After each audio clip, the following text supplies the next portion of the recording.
And welcome back to the Michigan Sports Media Network, your weekly live sports talk show. And we don't just yap, we actually offer solid opinions that come with stats and reasons to back it up. We don't just say shit because we feel like it. You know what I'm saying? Stephen A. Smith, sorry, Oh, uh, my not the bad. name I thought you were going to say. My bad. Didn't mean to name any names there, but just saying. Just saying. What name did you think I was going to say? It's a local guy, so I don't know if I'm Okay. allowed to say it. Valid thought. Now, the question is which one is doing a great job? That's the real question because that I think would be a little bit harder. You know what I'm saying? So, with that being said, today, we are going to start off on a little bit of a different note. If you can't tell, we're having a wacky Wednesday, brother. Um, Today, we're going to start with the Detroit Lions because, man, as we all know, the Frank Ragnow news has just completely swept Detroit for the past few days since it happened. And I mean, it should. It's a fucking total like what? It's just one of those where you're just like, I did not see that coming. I figured if it would have happened, it would have been right after the season. But I guess, respect. He probably let, Brad Holmes and everybody know that there was a definite possibility of it. And that's probably why they drafted, two interior offensive linemen. And then they went and signed one as well to fill the void on the depth chart. So, with that being said, Frank Ragnow, you're a goat, man. Lions best center of all time, even though you only played, a few short seasons with us. You were here for almost a decade, but it feels short because, you left way too early. So, I just wanted to say I appreciate you, everything that you've done here for Detroit. I actually met Frank Ragnow one time on accident. I didn't realize he was even going to be there, but I was at the draft and he was doing signings. I didn't like meet him and shake his hand and say, "What's up, Frank?" like that kind of thing. It was more of like there was like a crowd of people standing in front of him, and I was like in the front of the crowd, and I was like, "What's up, Frank?" So I got to see him with my eyes and tell him what's up. So less of a meeting and more of like a one-sided meeting. So, but no, it was cool to get that close to him, and like I had no idea that it was gonna happen, so that was pretty sweet. So, with that being said, though, Frank was an absolute tank for lack of a better pun. He was just toughness personified, man. I mean, he went through torn pec, the toe injury. I know I'm missing one. He had You tell you another about the broken throat. broken throat. That's what it was. Yep. Played with the freaking broken throat. Like what? Only your I didn't know mom you does could break. that. I didn't. I didn't even know you could break your throat, but I remember That's reading what I'm right now. saying. I'm like, okay. Like holy shit, man. How the what were you what? Like he must have took a hard, you know, uh jab to the face in practice or in a game or something like that for that to happen. I mean, that's insane. But with that being said, he played through all of those guys. Every one of those injuries I just named, he played through at some point in his career. Unfortunately for us, it was a little bit of an injury plagued career for Frank Ragnow, and unfortunately for him, obviously he was the one that had to deal with the pain, and not only deal with it, play through it. Now, fortunately for us, he was able to play through it, the way that he did, and continue to be an all pro, top three center in the NFL for basically his entire career. I remember when we drafted him, I loved the pick. A lot of people didn't really like it that much. I was a huge fan of it. I remember everybody said that, we could get him a little later in the draft, but then the rumors flew. The Bengals were going to take him with the next pick. So it's like, we definitely, and I mean, think about it. If they took Frank Ragnow with that pick, man, maybe they win a Super Bowl at some point because they actually have somebody to block for fucking Burrow. So just saying. Now he was Lions football in a human being form. I feel like in that way of like the way he played at an elite level through all this shit, through all the losing as well. I mean, he's been here for quite a while. I mean, he was a first round pick back with, I think Matt Patricia's first year. He was the first round pick, maybe the year before Patricia even. I know he was a Bob Quinn pick. I don't know about Yeah, who was the coach at the time. yeah, he was definitely a Bob Quinn pick. I can't remember though, if Patricia was there or not. So anyway, though, I just wanted to extend my gratitude for Frank Ragnow, the man, the player, uh, just absolute beast, man. I appreciate everything you did for us. Staying around, going through those injuries. It sucks that you had to go, but you know what? Unlike a lot of these dumbasses on Twitter, I am not mad at you, bro, at all. I totally understand it. It sucks the way that it happens sometimes, but guys, buckle up. We're going to see this a lot more. Tom Brady is a fucking enigma, okay? He's not the norm. LeBron James is a fucking enigma. He's not the norm. Like, I'm just saying that people got it in their fucking head because Aaron Rodgers, Drew Brees, and Tom Brady and Peyton Manning, they were all able to play until their, late 30s and all this shit. But we're going to see more and more players retire early, just simply because we know more about the sport. We know what it does to your body. We know what it does to your brain.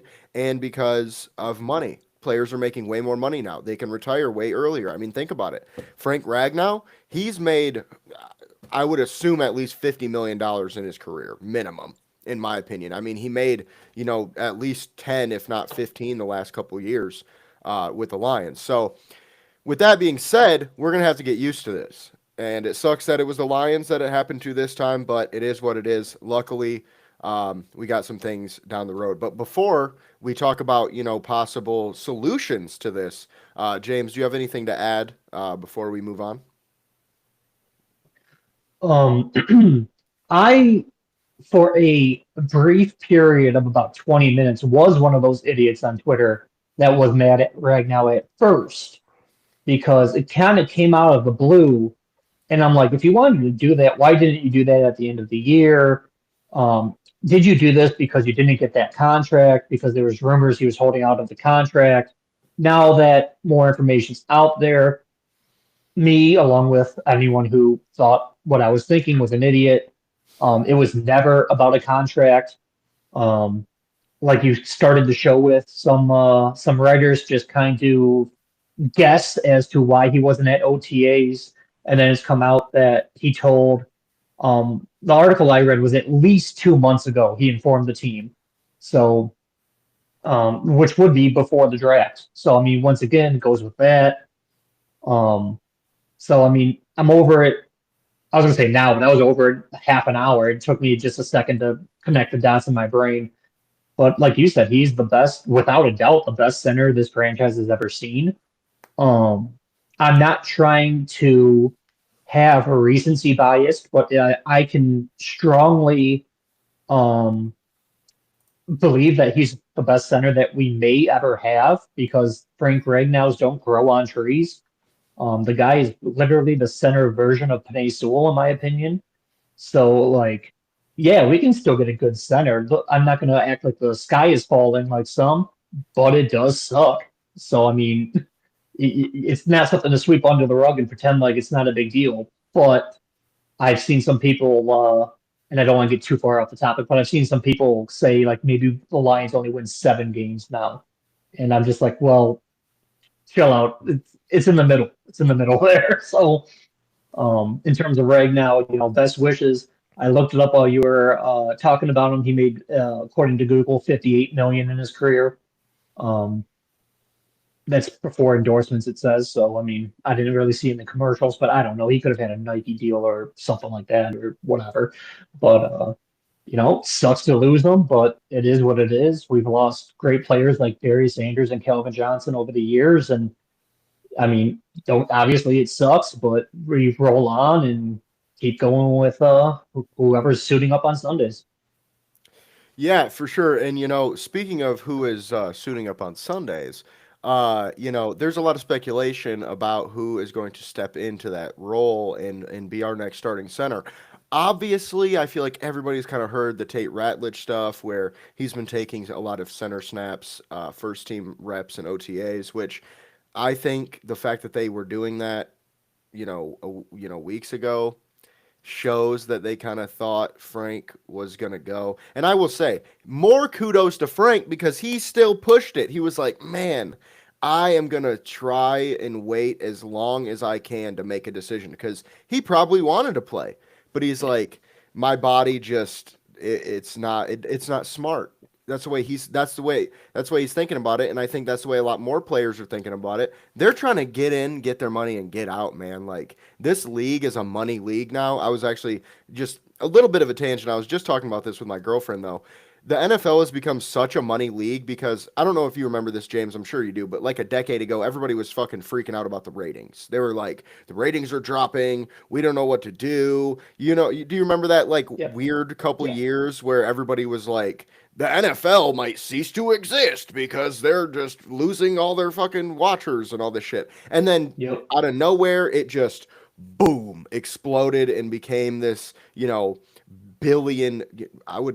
I don't know how much, like, I would like to know how much the NFL itself is worth.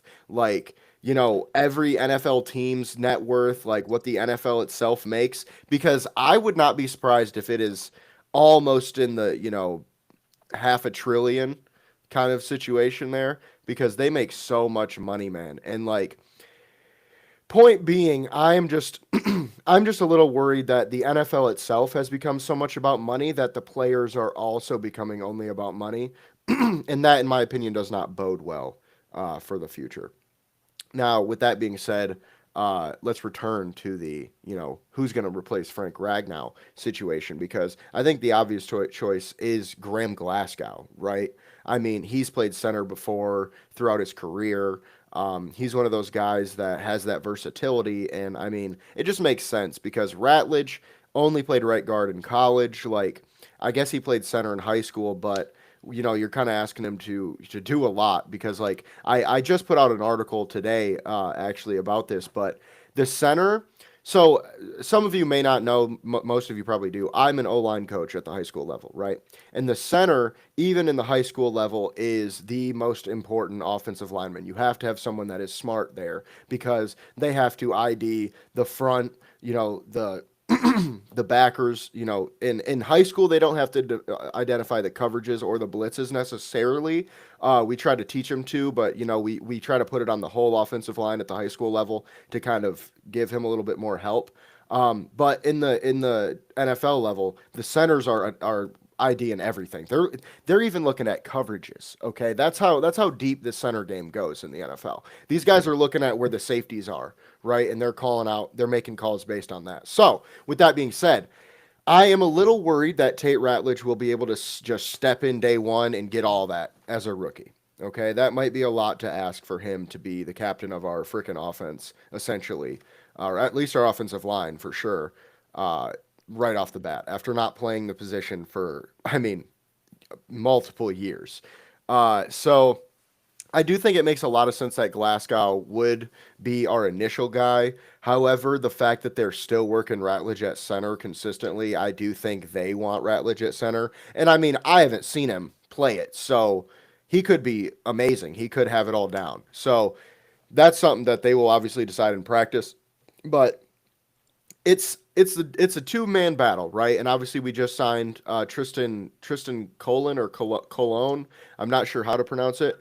But we just signed a new interior offensive lineman who's played guard and center. So he'll probably be the like main backup because I would assume if Ratledge doesn't start at center, he'll be at right guard, and same with Glasgow. If he doesn't start at center, he'll be at guard. So either way, they're both starting. It's just kind of figure out, who's gonna go where, essentially. And it's going to be tough to replace Ragnow no matter what, man. Like you just said, Frank Ragnows do not grow on trees, and Graham Glasgow is not a Frank Ragnow, and neither is Tate Ratledge. He's a rookie, obviously. We don't know what we're going to get out of him, but I am definitely not going to count on him being an all-pro center. So we'll see. But I will pass it over to you if you have anything to add.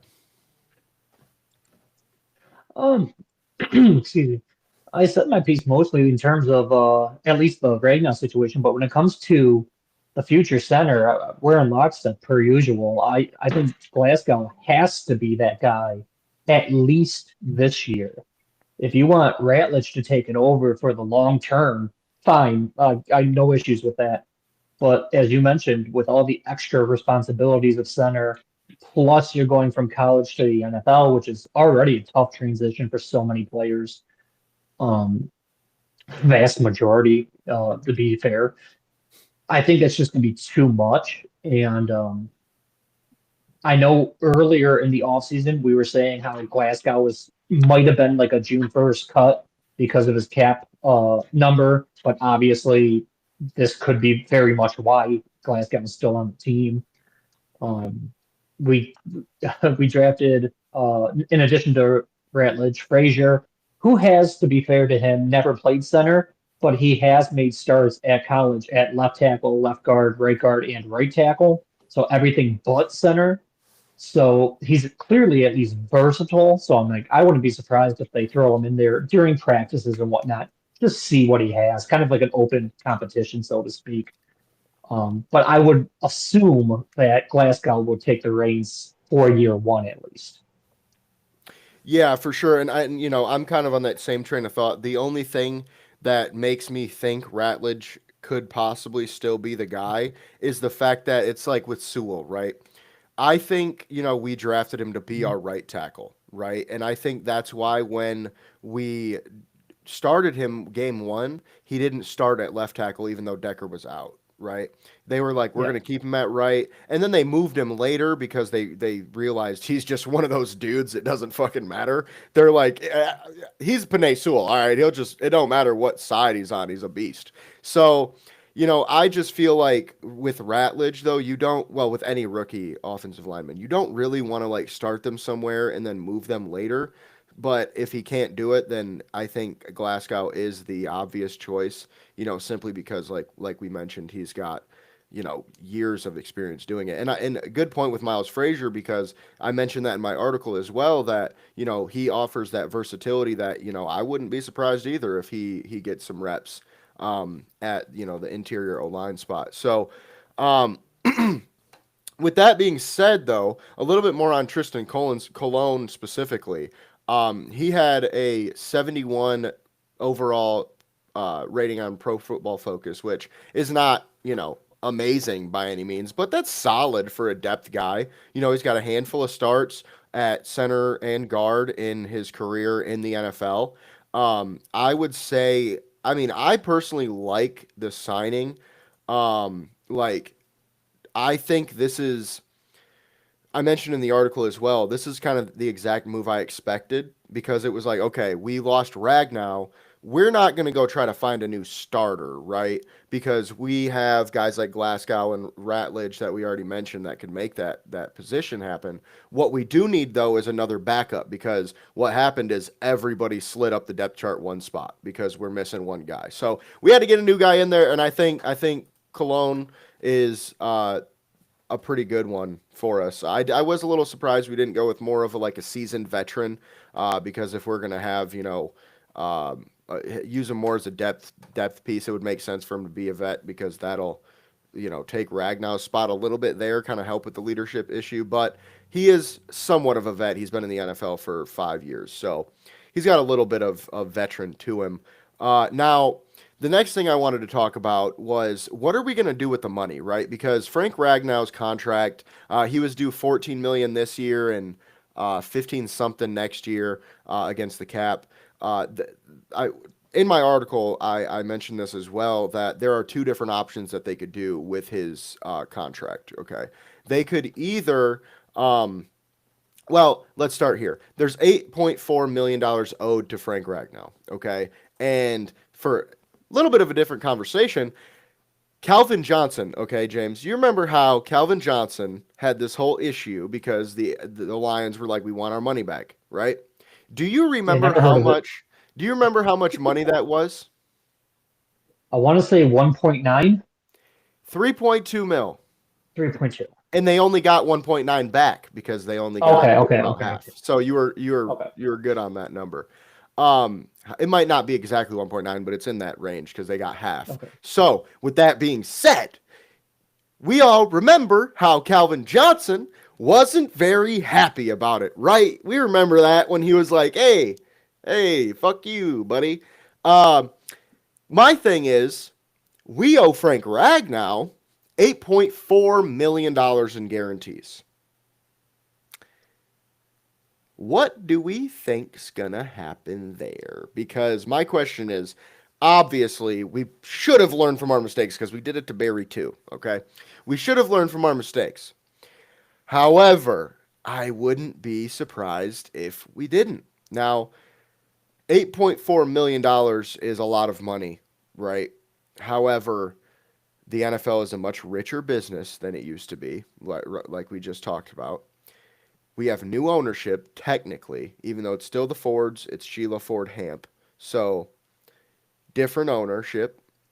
Rod Wood is still in charge, but I think he's kind of figured it out that that's not a good idea to do.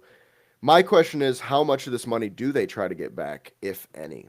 Because it's hard to go after a guy like Ragnow, who's given you so much, but they did it with Calvin. So, what are your thoughts on that?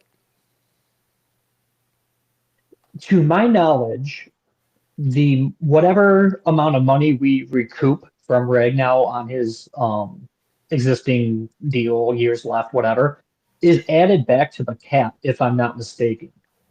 So for that, I kind of want them to go get the money because it helps the Lions. Now, don't get me wrong, Frank deserves every penny of that. I wish there was a world where he could do like a Ford commercial and they say, "Hey, here's $8 million for doing the Ford commercial." Like, so he gets his money and it's not on our books for, affecting the team. But I learned through the Calvin experience because I wanted that money back because I'm a Lions fan. Don't get me wrong, I love Calvin, I love Ragnow, but I was a big Lions fan before either of them.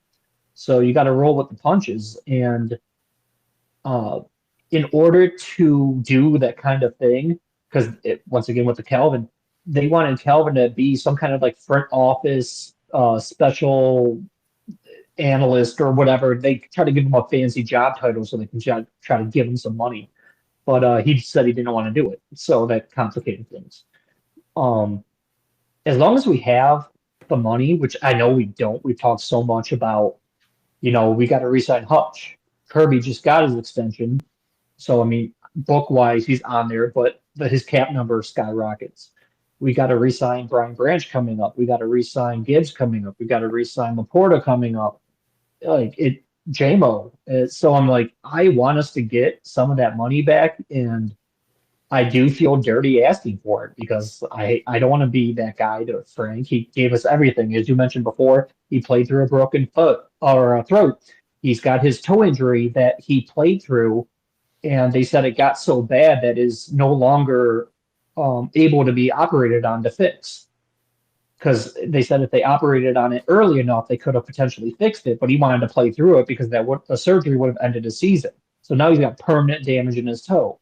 And now I'm going to be like, oh, thanks for that. By the way, can you give us some of that money? Like, it just feels dirty, but it is a business and we do have people to sign. And with all due respect to Frank Ragnow, as we mentioned, he's made $58 million just contract wise.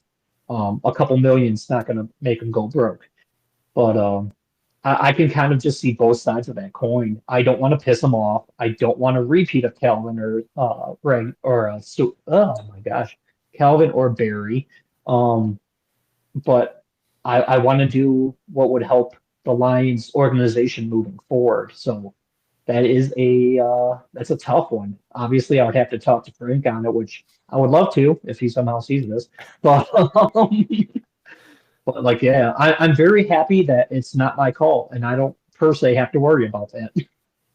Yeah, that's valid. I definitely feel you on that one because I definitely get where you're coming from. It's like, we got to do what's best for the team. But if I'm Frank, I have no reason to give the money back. Like, realistically, there's no Correct. reason for him to be like, yeah, you're right. I'll give it back. I would say, I would offer, like, hey, man, can we just do half? Just half. Just give us half back. You can keep half. The problem with that is, Yeah. though, is that it's like, he okay, so players, right? They always have this argument because Their first 4 years, he didn't get paid for what he was worth because he was a rookie, right? So he could always say, well, technically, although I didn't play during this contract to make this money, you guys guaranteed it to me because of what I did for you before.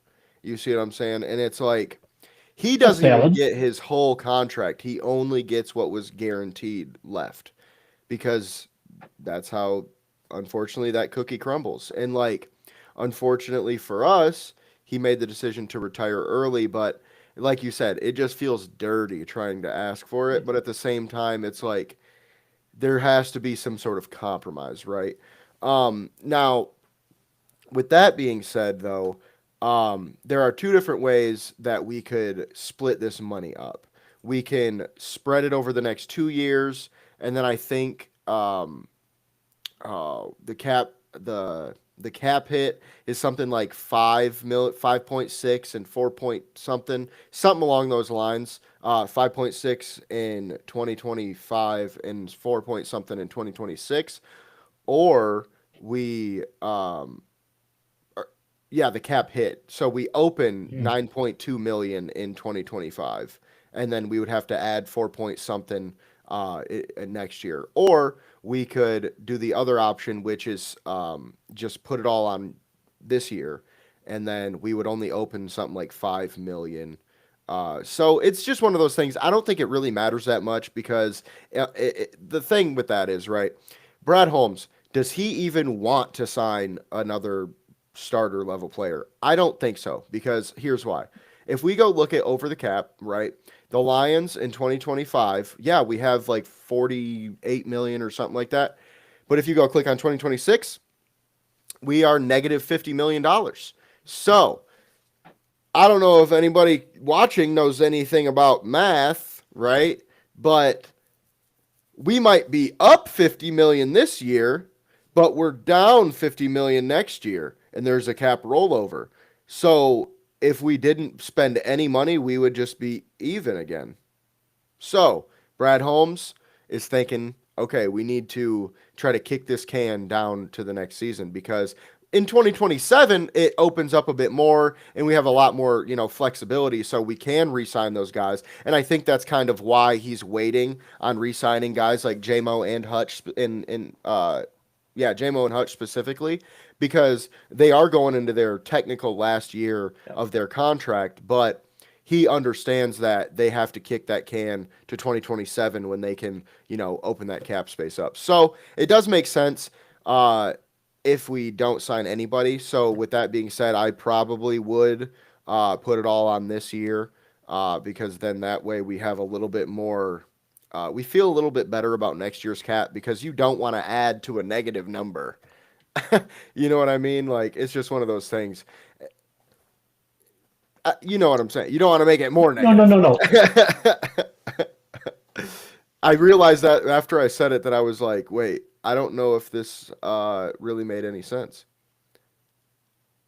Oh. Well, we might have lost James. We shall see if he returns. This happened before, and he was able to return. So, with that being said, we will. Well, I'll finish the conversation here. Basically, what I was getting at was there's potential that, we just don't use the money for really anything. So I wouldn't get all excited about, I wouldn't get all excited about we're going to use this money to go sign Zadarius Smith. Uh,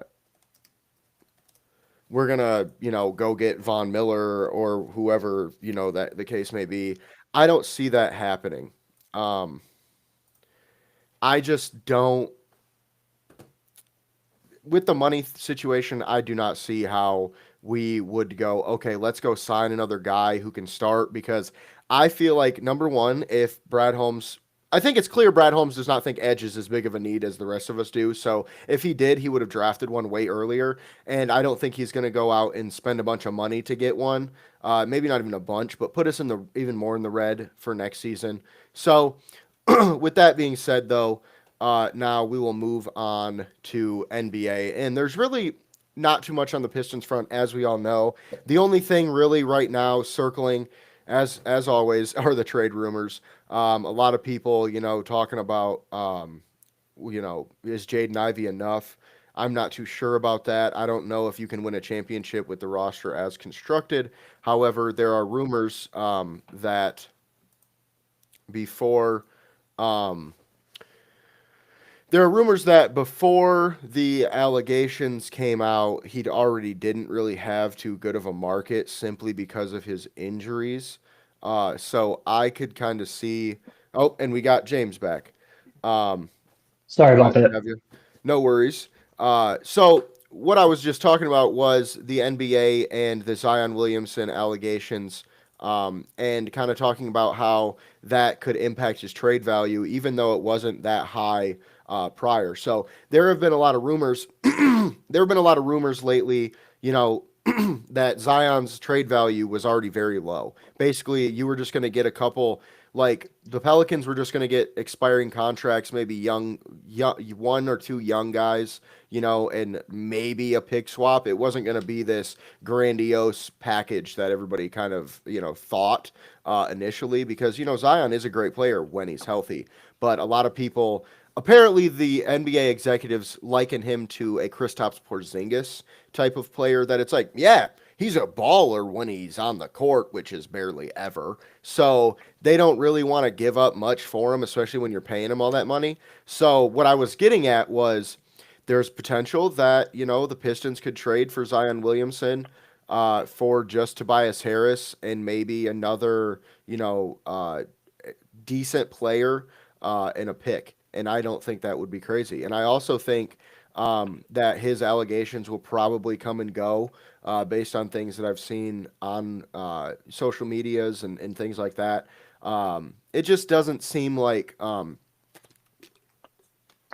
it's really going to stick too much on him. We've seen guys have allegations before, and it just kind of, falls off after a while.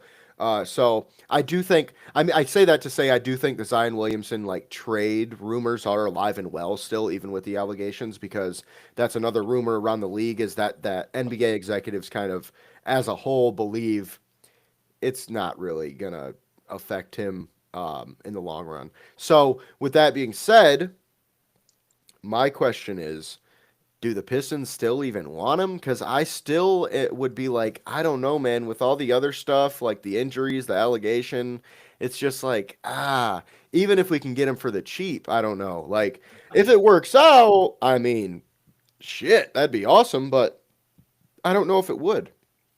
And obviously the Pistons don't have any first round picks this draft, so the Pistons are kind of in between a rock and a hard place essentially, because the only way they can really make this roster better in the offseason is if they make a trade. Like, obviously they could go sign a free agent or whatever, but think about it this way: if they go sign a James Harden, they're not going to be able to re-sign a Tim Hardaway Jr. or oh my God, a Malik Beasley. I don't know how I just couldn't remember his name for a second. A Tim Hardaway Jr. or a Malik Beasley or a Dennis Schroeder. They're not going to be able to sign any of those guys. So, yeah, you could technically go sign a guy like James Harden, but is he worth losing, three good role players on your team, whether it be starters or off the bench?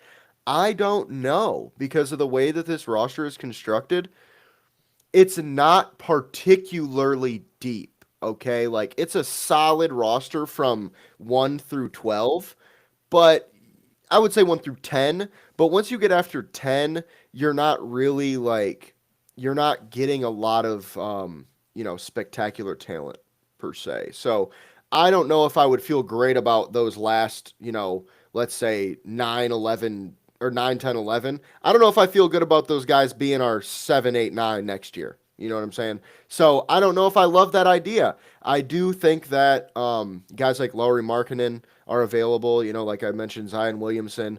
The Naz Reid actually is a guy we've been linked to a lot in free agency that I love the idea of him on this Pistons team. I mean, think about it. Like, he can play center, he can play power forward, he can come off the bench, he can start. I think Personally, it would be great if we could have Tobias Harris coming off the bench as a power forward, like a small forward, power forward type next year. That'd be awesome. I think that would work better for us, and we could sign Reed without having to get rid of really anybody on our roster. I think we could sign Reed and still be able to get Tim Hardaway Jr. or a Malik Beasley. I don't think we can get both, but we could still get at least one. So, with that being said, I don't know what the Pistons are going to do next. They're in a bit of an odd spot. Like I said, no first round pick. Got to figure something out to make this roster better. Just not sure what that's going to be. James, do you have any thoughts on that? The only way I'm touching Zion if he comes cheap as hell, because like you said, he is a good talent. Um, Personally, like you said, from my own, I don't even want to say investigation on the allegations, but from looking at things online, I don't think much is going to come of that with the quote unquote evidence that I see. Um, the accusations come from, I will just say, an unreliable source, and but I will take them seriously. I'm sure, obviously, the Pistons in the league will have more information. Um, so if he's okay on that front, I will take him if he's cheap, like you said. If it's just like Tobias and a pick, and then maybe someone in the 10, 11, 12 range on our roster, sure. But as you mentioned him as like a Porzingis, I'm obviously more familiar with football. I see him as like a Marcus Davenport. So I'm just like I maybe a higher end, maybe a Ziggy Ansah because he's better when he's healthy. But he's just okay. He plays what 20 games a year or something like that. So he is a difference maker in those games. But the volume of games he plays, at least on to my knowledge, is practically non-existent. I have seen a stat floating around Twitter at some point that he has missed more games than he's played in his NBA career. So, if like, yeah, if he's not coming cheap, then I'll just pass on him as a whole. But if he's willing to come off the bench, I mean, hell, that's I don't quite want to say 6 man of the year type stuff, but I mean, he could put up 20 a game no problem when healthy. So, I mean, yes, please, if he's cheap. But I'm not paying someone big money to be on the injury list. So, Well, so the one thing I will say, and this isn't necessarily just because of what you just said, but I do believe Zion is a bit disrespected. Okay. I will say that he's a dog. Okay. Like if he came over here and was healthy, he is our second best player without a doubt. It's not close.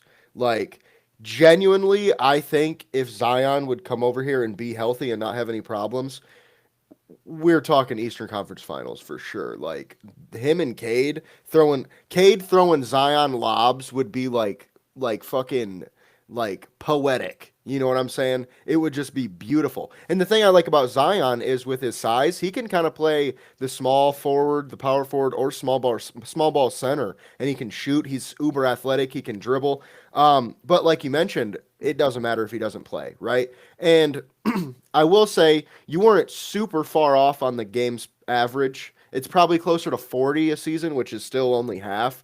But, his rookie year, he only played 24. The year after that, he did play 61, which is decent. Not amazing, but decent. The year after that, though, he only played 29 games. The year after that, though, he played 70. So, like, he goes back and forth. Like, yeah. He'll have a injury riddled year, and then he has a decent year, and then he's injury riddled. So, and then you'd never guess what happened. He only played 30 games last year. So, he's got. Think about it, man. If we trade for him, he's playing 82 games. Yeah, That's just how that's going to happen. Good year. This is a good year to have him. Right, exactly. Like fuck, if we can get him for Tobias Harris, it's like shit. We might have some good juju right there. But with that being said, I do want to say his averages, okay? Because when he plays, this man is a beast. Okay, so I would say this is probably his best year all around, but I'll kind of go through. So his rookie year, 22 and a half points, 6.2 rebounds, 2.1 assists. Pretty solid. Only 24 games though, Small sample size. The next season, though, 61 games, averaged 27 points per game, 7.2 rebounds per game, and 3.7 assists per game. Okay. That's pretty damn good, especially when he's playing so many games. Now, again, down season, but not necessarily statistically. 26 points, 7 rebounds, 4.6 assists, 29 games.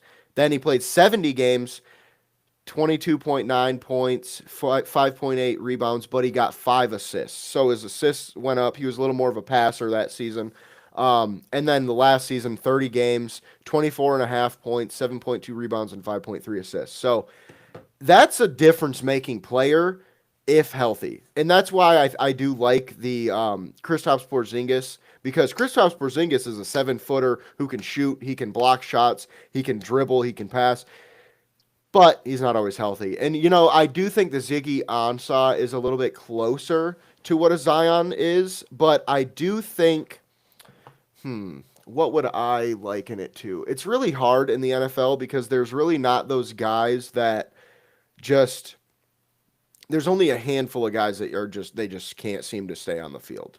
And if they can't seem to stay on the field, they never really look that elite. You know what I mean? You never really Christian get that. McCaffrey. Yeah, that's a better one, I would say, but I think Christian McCaffrey's a little better than I would say Zion is. So that's why I wouldn't, you know what I mean? It's like Christian's here, Zion's here, but Ziggy's here. It's like there's got to be somebody in the middle there. But I can't think of anybody off the top of my head. But point being that, like you said, if he's cheap, I'll take him. I wouldn't hate it, but he's got a lot of other stuff going on, got a lot of baggage. So I don't know if we're even going to have that conversation right now if I'm, the Pistons GM. I don't even know if I'm thinking about it really, because it's like we got to see how that goes. But with that being said, we will now move on to the NBA Finals. So really quick, we're just going to talk a little bit about it because tomorrow night is game 1. As we all know, I'm an OKC fan. Next week, you'll probably see me in an OKC jersey on the show. I'm just saying. You're kind of lucky I didn't wear it today. The only reason I didn't is because I didn't feel like it. All right? So you're welcome. Now, moving on, though, SGA, as we know, won MVP. Halliburton has had a great playoff run. Pascal Siakam as well has had a great playoff run. Now, I will say, though, OKC in 5. Maybe 6. But I personally do not see a way where OKC loses this series. I mean, unless somebody gets injured, like a terrible injury, someone like SGA or, Chet or somebody like that goes down, then they have a chance. But I just think OKC in Indiana play so similarly that, like, OKC's just better at everything that they do. So, like, I just don't see it, but crazier things have happened. I mean, no one saw the Cavs beating Golden State when they were down 3-1, and Golden State had broke the record that year for wins in a regular season, beating Michael Jordan's Bulls. Nobody saw that coming, and it happened. So, crazier things have happened. I wouldn't be that surprised. Well, I will say I would be very surprised. I just wouldn't be completely baffled because Indiana is a good team. They got, good role players. They do what they do well. I just feel, like I said, OKC just does what they both do a little bit better. They're better defenders. They are, I would say, better offensively. I know the Pacers they're pretty close in terms of metrics, but in my opinion, I mean, SGA is, top 3 in the NBA right now. So I would say give them I'd lean towards OKC simply for that. But with that being said, James, do you have anything to add before we move on? No, not really. Gotcha. All right. So, with that being said, we will now move on to Tigers, and then we will go to Red Wings afterwards to wrap it up. But, James, floor is yours for our Tigers update. Tigers, man. I quite don't know where to start with them just because with the once a week basis, there is so much happening with this team. Um, there's a lot to talk about that I'm going to try to shrink down because by the time this airs, there will be even more to talk about. They play today in about 20 minutes, and they were just playing entertaining ball. They seem to have highlight reel defensive plays often or amazing offensive outputs. I know three of the last four games, with one outlier, we scored 2 runs total in 3 games. Uh, that fourth game that I am removing from that, we scored 13. So like it's like we saved all of our runs for one series in just one game. But in totality for runs scored this season, we're number 4. So we're in the top 5 for runs scored as the seasons. We just got on a slight bit of a cold streak. Um, Parker Meadows finally came back after missing the first 60 games of the season. And his very first game back, he looked every bit of the player that he was before he got hurt. I know some people were saying, what do you do with him when he comes back? Because Javi Baez was playing a damn good center field. But I think Parker Meadows shut that down his very first game back. I think it might have been the first inning. It might have maybe second at most. It was very early in the game. He made a diving catch for an out that the StatCast, if you watch baseball, you know what that is. They said for the advanced sabermetrics and all that, that ball had a 98% chance of being a hit, and Parker Meadows got the catch, so he made that 2% happen. Um, he is the best defensive center fielder. He is the fastest player on the team. His second game back, he had a double and triple.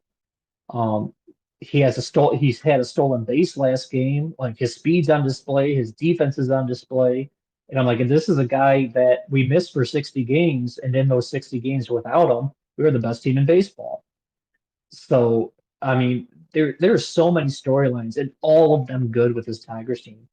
Cole Kmet had a absolute dreadful start of the year. He's pulled his head out of his backside. He's doing just fine now, no issues.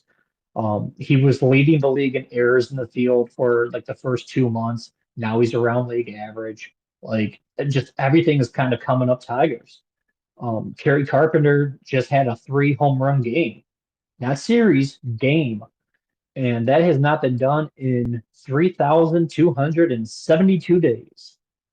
So it is not a common feat. The last person to do that for the Tigers was Victor Martinez back in 2016. So not something you see too often, but I mean, in Carpenter, no offense to him, but I hate to say only, um, but he's only like the fourth or fifth best bat in this lineup, and he's damn good. We have a good team.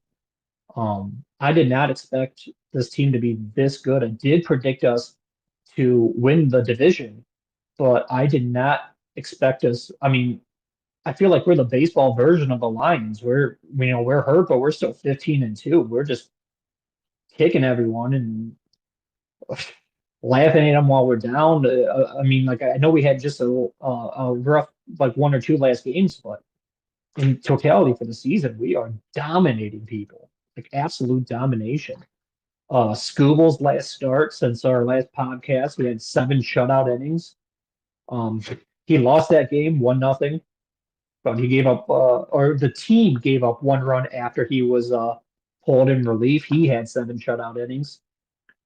Um, Wanted to make room for Parker Meadows. We sent Justin Henry Malloy down, who had, if I'm not mistaken, I know it for a fact one, but I believe he had 2 game-winning hits of his own. And those are the kind of players we're sending down to make room for other guys.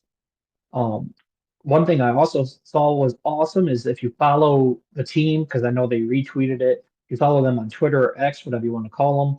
When he got sent down and demoted to AAA Toledo, he actually put like a "Let's go" with all exclamation points on the post of Parker Meadows coming back. This team is unselfish. They're role players. They play their role. They don't try to um, go outside of that role. They are awesome team players. They are unselfish. They just want to do what they can to help this team win. And due to that, due to no egos, the team is just thriving. Um, we are our last win gave us 40 wins. We are the only team in Major League Baseball to have 40 wins at this point. We were the first team to 20 wins. We were the first team to 30 wins. Now we're the first team to 40 wins. So like we are just on a tear. Um, I don't think it's out of the question that we'll be the first team to 50 wins. Like this team is just something else. We are in the top five in the league in plus minus for the season. Like we're just keep on going. We got another game today, and hopefully we right the ship because, like I said, we did flounder a little bit. And then I also wanted to touch on in terms of the Tigers. I wanted to touch on the farm system, mentioning the Toledo Mud Hens and them because not only are we doing our thing up here, as I just mentioned, um, our top prospects in their respective leagues, some are in Toledo, some are in the Whitecaps and single A ball, yada yada yada. But they're crushing it. Like our top guy, Max Clark, is killing it. McGonigal is killing it. They each had home runs. McGonigal, I believe, had a 2 home run game, if I'm not mistaken. He might have had a 3 as well. Some people obviously don't get to see that because it's single A ball, but like the top league, the top level is looking elite. The minor leagues are looking elite. It's a good time to be a Detroit Tigers fan. It might be the single best time in my life to be a Tigers fan because not only, like I said, is our team right now the best team in baseball record wise. Our farm system, I believe, is number 1 or 2 in all of Major League Baseball for the pipeline rankings.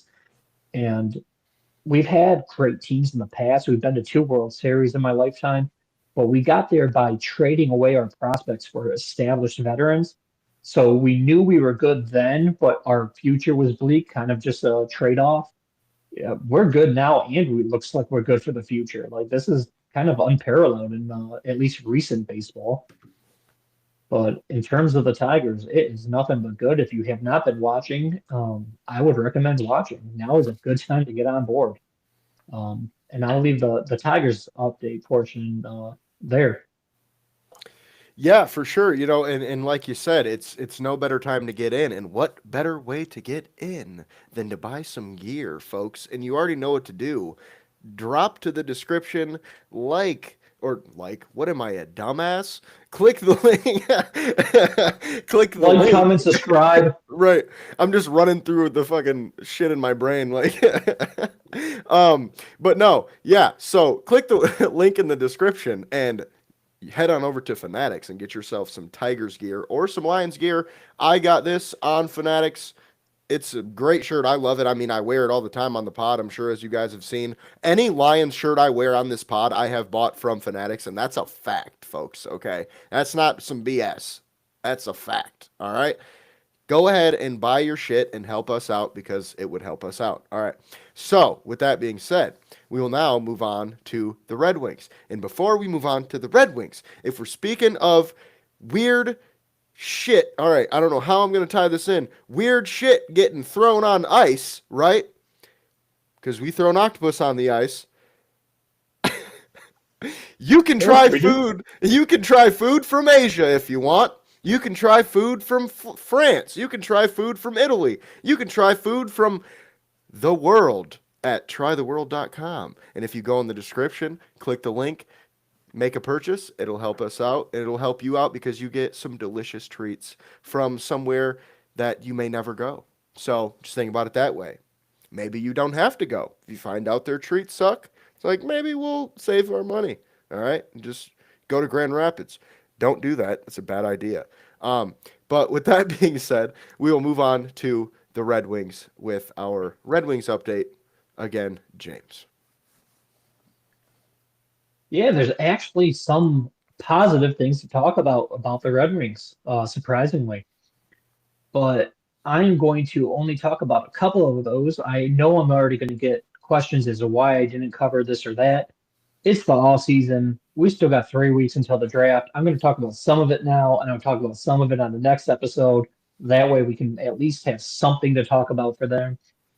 But the biggest thing I would like to talk about is not even directly Red Wings related, but the Dallas Stars, and I hesitate to say star player, but one of their best players, Jason Robertson, has reportedly been put on the trade block. So naturally, as a team that wants talent, I am interested, and I've already seen several people post mock trades of what it, excuse me, approximately would take to go get him. The only reason, for those who don't know, the only reason he's on the trade block is because he is that damn good. He is in the last year of his contract, and they can afford him. Kind of like a line situation where, okay, you pay Hutch and you pay Laporta and you pay Branch, but now you can't pay JMO. It doesn't mean JMO sucks. Somebody's got to be the odd man out. And for the Dallas Stars, it is Jason Robertson, who is a name I've been following for a couple of years, even though he does not play for the Red Wings, because he is pseudo from the Detroit area. He was born and raised in California. He moved over to the Detroit area when he was 10, and a former coworker and colleague of mine actually coached him when he was 12 years old in the Little Caesars Hockey League. So I would love to go bring him back, not only because he's a good player, but he was living in Michigan for a while, and someone I personally know is his former coach. But this kid is a kid. He's 25 right now. He'll be 26 when the season starts, and he already has two 40-goal years in the NHL. He had a 41 goals when he was 22 and 46 goals when he was 23. Last year, he only had 35 in an off year, which would be second on the Red Wings team. And then 4 consecutive years of averaging 80 or more points on the season. So, like I said, the kid's damn good. He has not missed a game in 3 years. He's durable. He's a bigger forward, and I believe he is 6'3". Yeah, 6'3", 207, which is big for hockey. I know if you're used to football numbers, that won't be as big, but he's a big forward. He's still young at 26. It will cost us a lot. It will cost us one of our higher end prospects, like a Danielson and maybe two firsts, because he is under contract. This is the last year. So as long as we could negotiate an extension prior to the trade, I would do that just because these the picks that we would be trading away are once again, and we've talked about it almost at nauseam at this point. They're picks that will not be seen in Detroit for 4 or 5 years when we take that player. So if we trade like 13th overall this year and then next year's first, whoever Dallas would take with that pick then probably won't make the majors until this Robertson's contract with us is up. So we have a lot of prospects growing in the minors. We have a fair amount of picks because we were rebuilding. We did trade for some future picks, and this kid is here and now, and arguably would be the best player on the team. I still would prefer Mitch Marner for anyone following that saga, but he's a free agent. He has a choice, and he doesn't have to choose us. He's going to have a plethora of teams after him. This guy, no offense to Jason, we can force him here with a trade. But once again, I don't believe we would trade for him unless an extension is involved with that deal. So that is and once again, there's nothing linking the Wings, but it would cost something like that. And I don't know why the Wings would at least not pick up the phone, give them a call, see if they can figure something out. If it's not for us, it's not for us. But Yzerman, you better pick up that phone, man. Come on. Um, I, Personally, if I was the GM of Dallas, I would let some other guys go and keep Robertson. But this is the way it seems like they're going to do it. So uh, works for me personally.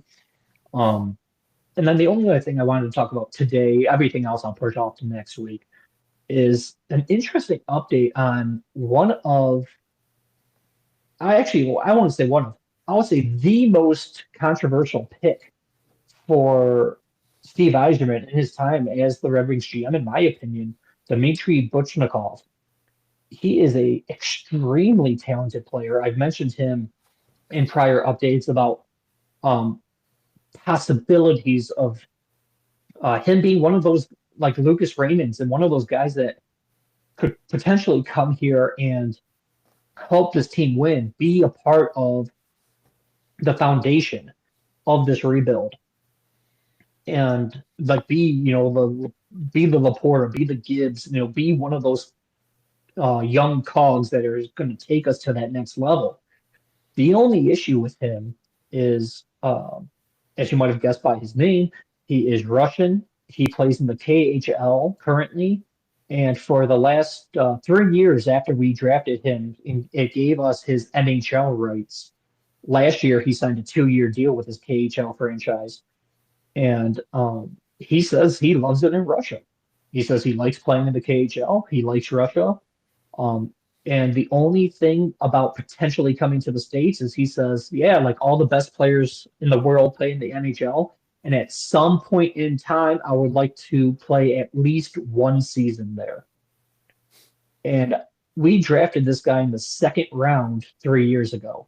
So for me, up until this point, he was, in my opinion, Eiserman's worst draft pick just because it seemed almost hopeless that he would come over. However, within the last 24 hours, there has been news that his franchise, and I'm going to butcher this, but I'll give it a shot, Vityas in the KHL may withdraw from the KHL this season and not play. If that happens, he is a KHL free agent and is free to sign with any other team over there.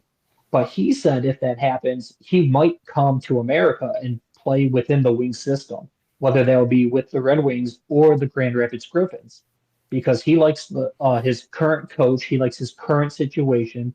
So he's basically saying, if I have to change teams and move anyways, I might as well go to the NHL now.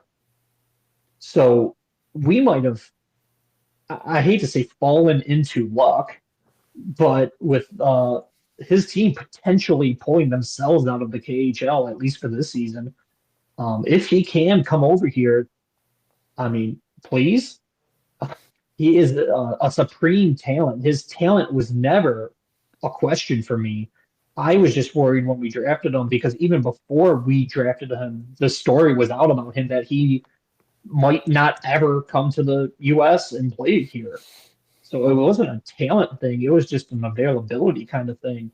And it seems, like I said, just within the last 24 to 48 hours, so I don't have too much news. It is a borderline breaking news for the off season. Um, that there's a chance he might come over. He did say that he is okay playing with the Griffins and earning his way onto the Red Wings. He doesn't have to, and he's not going to try to like bully his way on the roster.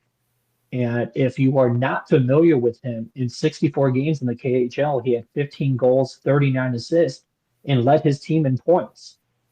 He went to the KHL All-Star game where he won the fastest skater competition.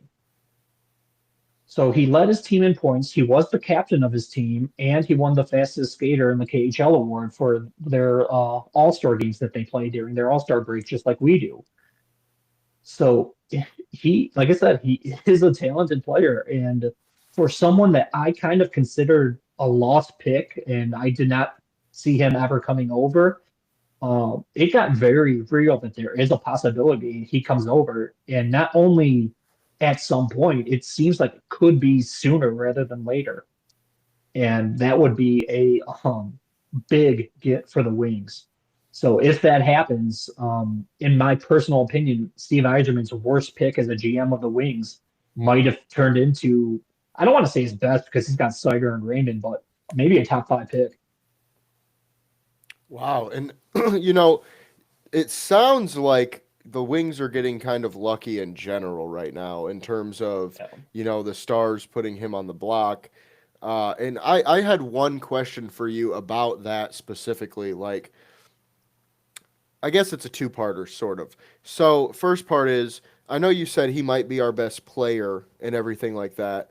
The question I really have is like, is he worth with our current roster construction? Is he worth per se trading prospects and picks and signing him to a big deal? Um, because like I know we've talked a lot on the show that the I almost said the Pistons, the Red Wings need defense and goalkeeping. So the question is like, are we gonna be any better? I guess my question is, are we gonna be really any better if we make this move? Like, obviously we might score some more goals, but does it really move the needle in terms of are we a contender now? And then the other part of the question would be, I know you mentioned, he's got all these goals and all these points. Do you think that he could have more here because he is in such he's on such a great team over there with all the different talent that they have, or do you think that might go down because of all the talent that they have over there versus us? A little bit of both. Um, is that and I always hate cop out answers, but unfortunately, you tend to ask questions that I can see both sides of the coin on. Is it worth trading the prospects and picks and the new deal when we have other holes? In my opinion, yes. For the sheer fact of I don't think the Wings are as close as some other people think. And I believe that the Wings, I'll say their bottom six forwards and half their defense and probably both their goalies aren't per se, in my opinion, NHL level players. They're 4A players. They're players that play because of their Red Wings. If they go to another team, they're going to be barely getting ice time. And Robertson will be instantly a first line left wing for us. It'll probably be him, Larkin, and Raymond as our top line. And then we'll probably have I'm spacing Kane, DeBrinket, and I'm spacing on Casper. Look at Casper. Wow. Casper as the second line. And that'll give us a legit two good scoring lines because right now, if I'm not mistaken, I don't have the numbers in front of me. I believe I can be safe in saying bottom five. Um, we had the most reliance on our top line for our goal production in the league. So this way it can at least alleviate some of that and give us two lines. I hate to say it this way, but worth a damn that teams are going to have to take notice of. And you are right, because he is going to cost a pretty penny, which is the only reason why Dallas is getting rid of him. And if we trade for him and then if we extend him, we are going to be short on money to add defense, to add goalies, and address other needs. But in this stage of the rebuild, at least as far as I'm concerned, I just want to try to get NHL level players on the roster. And he is more than that. But like I said, he's the one that's available. I kind of, mm, I don't want to per se compare him to the Pistons, but I feel like it's like the Pistons of last year when we only won 17 games. We need an off season where we add Tim Hardaway and a Tobias Harris and just some NBA consistent talent and not just rely on these rookies and guys we draft because Eiserman has drafted well. But if you only are planning on drafting, developing, and then just hoping every single pick pans out, it might be a 20-year rebuild. No one hits on every single pick. You have to add trades. You have to add free agents.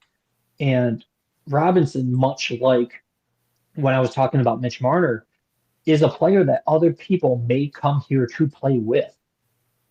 And he will elevate his line mates and the people around him. So if we trade prospects and picks and give them a new deal, no, we still won't have a complete team, but we would have one that is at least more formidable. And I think at least it will make us a playoff team. I don't think it will make us a contender. I don't think we got Robinson, now we're a Stanley Cup guy. No, Dallas with a better team and Robinson didn't make the Stanley Cup. But I think that would be enough to push us over that hump to get us to the playoffs. We do have two goalies brewing in the minor leagues. Maybe one of those guys can come up and help us out. most likely Kosa. And then in terms of defense, there's been a couple free agents out there and a couple, I don't want to say lesser known, but trade targets and whatnot. And unfortunately, because of the cap space, we can't do this move and Marner and go get, these defenders and do all this stuff because we have, our salary cap too. But we're gonna just have to start picking something because at this point, like I said, I'm not trying to crap on the Wings, especially in the off season, but I just don't think we can kind of like the Zion thing. These talents don't grow on trees. If we would trade away a prospect in a couple picks, the only thing we're losing is something potentially 4 or 5 years down the road because they would take time to develop. And then that's if you take the right player, then they have to develop. Then you hope they make it to the league, and then they got to perform at this level. When this guy's only 26, has a whole bunch of time ahead of him, and has already excelled at the NHL level. So I would do this without a shadow of a doubt, even if it means giving up even our like best prospect, so to speak. Um, but if we do it, time will tell. Yeah, and all good stuff as always. And I will say, if we do make this trade, I think a lot of people, like us, who are upset with Iserman and the way he's doing things, I think a lot of us would calm down a little bit, and I think that would be I kind of would. the big fish, that everybody's Yes. wanted. Yeah. So I think that would make people stop bitching, at least, like at the very least, we would all stop bitching. So. However, with that being said, that will wrap up the show for today. Of course, as always, we appreciate you for watching and joining us for another week. We will be back next week, Wednesday, 6 p.m. Eastern Standard Time. As always, baby, don't miss a show. We don't miss a show. We will see you guys on the next one. As always, find James on X at gullet_James. Find me on X at JaceOSweet. And find us on X at MI Sports Media and all of our articles and things like that, misportsmedia.com. Once again, we appreciate you guys for watching, and we will see you on the next one. All right.